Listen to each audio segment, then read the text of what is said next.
Iyo bimeze bitereka tujye dukomeza na episode y'ijana 39 ni Rishton. Nyuma yuko Snake Eyes atubwira ati ruzaramba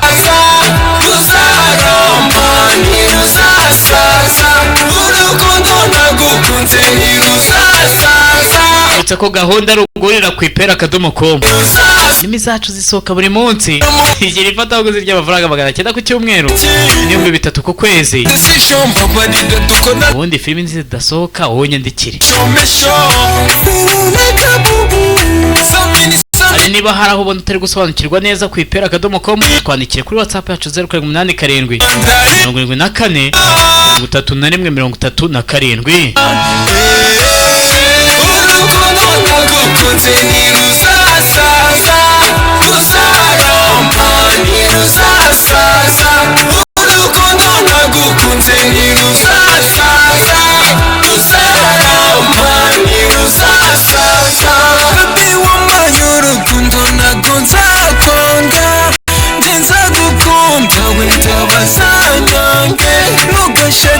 31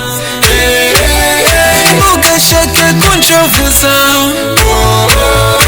mbega urukundo rugambere nkunze bigeze aha mbega urukundo rugambere mbonye mwiza nawe mwiza wanjye ntuzanyange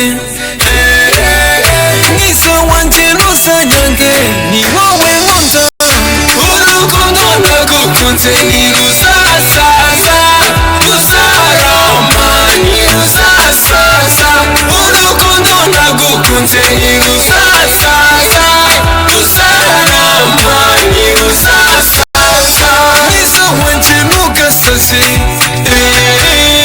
mwiza wanjye ntugasaze